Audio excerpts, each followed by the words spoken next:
চিকুনগুনিয়ার জম গোমূত্র। চিকুনগুনিয়া সারাতে দারুণ কাজ করছে গোমূত্র। আইআইটির চাঞ্চল্যকর গবেষণায় শোরগোল। আধুনিক বিজ্ঞানের যুগে প্রাচীন সত্যি আয়ুর্বেদ কতটা কার্যকর, বিতর্কের অবসান ঘটিয়ে এবার বড় সাফল্যের দাবি করলেন আইআইটি রুড়কির গবেষকরা। ইতিমধ্যেই গবেষণার জন্য 98 কোটি টাকা বরাদ্দ করা হয়েছে।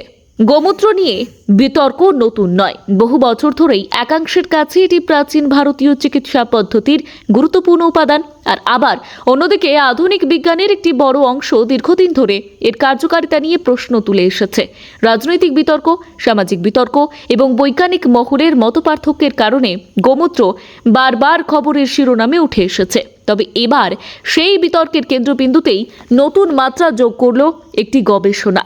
ভারতের অন্যতম প্রথম সারির প্রযুক্তি প্রতিষ্ঠান আইআইটি রুড়কির গবেষকরা দাবি করেছেন, দেশি গরুর মূত্র বা গোমূত্র অর্ক এর মধ্যে এমন কিছু উপাদান রয়েছে যা চিকুনগুনিয়ার মতো ভাইরাসজনিত রোগের বিরুদ্ধে লড়াইয়ের গুরুত্বপূর্ণ ভূমিকা পালন করতে পারে। গবেষণার এই ফলাফল প্রকাশ্যে আসতেই বিজ্ঞান মহল, চিকিৎসক সমাজ এবং সাধারণ মানুষের মধ্যে ব্যাপক আলোচনা শুরু হয়েছে। চিকুনগুনিয়া বর্তমানে বিশ্বের বহু দেশের জন্য একটি বড় জনস্বাস্থ্য সমস্যা। মশাবাহিত এই ভাইরাস সংক্রমণের ফলে উচ্চ জ্বর, তীব্র গাঁটের ব্যথা, দুর্বলতা এবং দীর্ঘমেয়াদী শারীরিক জটিলতা দেখা দিতে পারে। এখনো পর্যন্ত এই রোগের নির্দিষ্ট কোনো ওষুধ বা সম্পূর্ণ কার্যকর প্রতিষেধক নেই। তাই নতুন কোনো সম্ভাব্য অ্যান্টিভাইরাল উৎপাদনের সন্ধানে চিকিৎসা বিজ্ঞানের কাছে অত্যন্ত গুরুত্বপূর্ণ। কি বলছে আইআইটি রুড়কির গবেষণা? 2020 সালে কেন্দ্রীয় সরকার দেশি গরুর বিভিন্ন উপাদানের সম্ভাব্য বৈজ্ঞানিক ব্যবহার খতিয়ে দেখতে কাউপ্যাথি প্রকল্পের জন্য প্রায় 98 কোটি টাকা বরাদ্দ করেছে। আর সেই প্রকল্পের আওতায় আইআইটি রুড়কির গবেষকরা গোমূত্রের রাসায়নিক গঠন এবং সম্ভাব্য অ্যান্টিভাইরালের বৈশিষ্ট্য নিয়ে দীর্ঘ সময় ধরে গবেষণা চালান। গবেষণাপত্রে দাবি করা হয়েছে, গোমূত্র অর্কের মধ্যে এমন কিছু জৈব যৌগ রয়েছে যা ভাইরাসের বৃদ্ধি এবং বিস্তার রোধে সহায়ক ভূমিকা পালন করতে পারে।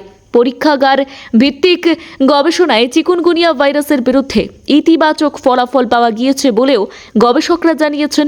যদিও গবেষণার এই ফলাফল এখনও বৃহত্তর পরিসরে ক্লিনিক্যাল পরীক্ষার মাধ্যমে আরও যাচাই করা প্রয়োজন বলেই বিশেষজ্ঞরা মনে করছেন। শুধু গোমূত্র নয়, গবেষণার কেন্দ্রবিন্দুতে পঞ্চগব্য। হ্যাঁ, এই গবেষণা শুধু গোমূত্রেই সীমাবদ্ধ নেই। আইআইটি বিএইচইউ এর বিজ্ঞানীরাও পঞ্চগব্যের বিভিন্ন উপাদান নিয়ে বিস্তৃত গবেষণা চালিয়ে যাচ্ছেন। পঞ্চগব্য বলতে সাধারণত দুধ, দই, ঘি, গোবর বা গোমূত্রের সমন্বয়কে বোঝানো হয়। গবেষণায় উঠে এসেছে, এই উপাদানগুলির নির্দিষ্ট সংমিশ্রণ প্রাকৃতিক জীবাণুনাশক হিসেবে কাজ করতে পারে। বিভিন্ন ক্ষতিকর জীবাণুর বিরুদ্ধে এর কার্যকারিতা পরীক্ষা করা হচ্ছে। ফলে ভবিষ্যতে পরিবেশ বান্ধব এবং কম খরচের ডিসইনফেক্ট্যান্ট তৈরির ক্ষেত্রেও একটি গুরুত্বপূর্ণ ভূমিকা নিতে পারে বলেই আশা করা হচ্ছে।